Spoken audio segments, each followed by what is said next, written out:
Hey, what's up, Bootstrappers? This is Ryan Nickel coming at you with another Flashcard Friday. Bam, there you go. So if you don't have a set of these, go ahead and get a copy. There's a link right below. Just real quick, what are these?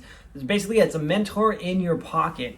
Just like these are broken down into hearts and clubs and spades and diamonds, it's broken down into marketing techniques and some real estate math that you need to know, how to talk to sellers, how to talk to buyers, or if you're trying to wholesale it out or talk to seller financing, that type of stuff. It's all found within these cards. And here I am with another Flashcard Friday, and I'm going to go ahead and we're going to go ahead and discuss one of these cards here. But just remember, before we do that you are just one deal away from changing your entire financial future. One deal is all it takes.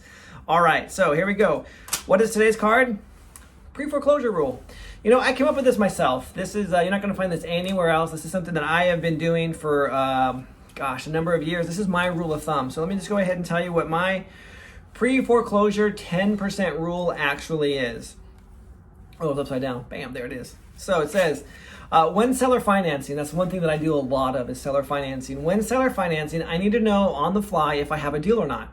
So my after repair value, my ARV, multiplied by 10%, has to be greater than any of the back payments or my costs involved in that process. And so let me give you an example. So if the ARV is $300,000 and the back payments are, let's say, $13,700, because that's what the card says, 10% of 300,000 is 30,000. So obviously 30,000 is greater than 13,700. So this is the deal all day long, because I know that I can go out and get a down payment for $30,000 and I can pay that $13,000 and I'll still be money ahead. I will be, $17,000 or $16,300 ahead. So it's a great deal for me. So this is a deal as long as I can collect at least 10% down. If I can't collect 10% down, then I have to look at strategy. So anytime I'm on the fly, I'm looking at a property, I got to make sure, hey, does this meet my 10% rule? And so I'm talking to a lot of properties, and now keep this in mind here. So as you're going into the this post-COVID era,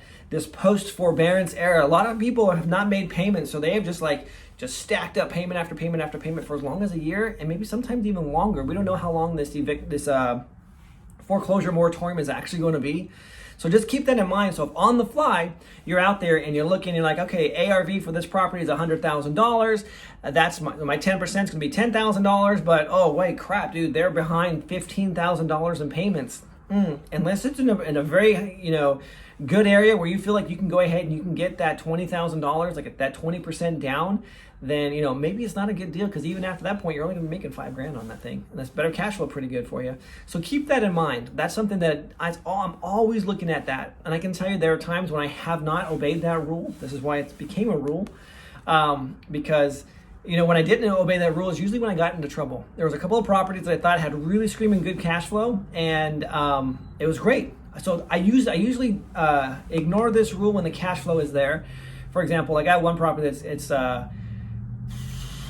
$700-800 a month cash flow, screaming deal. So I definitely went around that rule, and I thought that I would apply it to a different property, and I came out of pocket a whole bunch of money. I came out of pocket I want to say close to $24,000, and I only got $5,000 down on this property. Totally violated this rule. Ended up costing me a lot of money up front. I'm collecting money over the long term because I'm seller financing it, but still I'd rather have that money in my hip pocket national bank.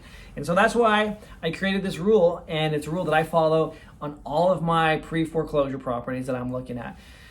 In fact, I use it for any property that I'm going to take over subject to. I have to be into the property less than 10%. That's all in. That's cash for keys. That's any arrears that may be there, any violations, back taxes, whatever it may be. I got to be in less than 10 grand. And so that's what the pre-foreclosure 10% rule is.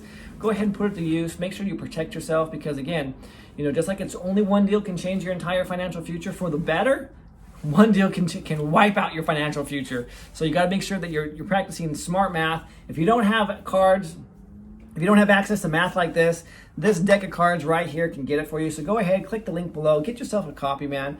It's less than, I don't know, a meal out these days. It seems like the price of meals have been going up. So I'm Ryan Nickel, Bootstrap REI. Keep it real, guys, and I'm wishing you a prosperous new year. Talk to you soon.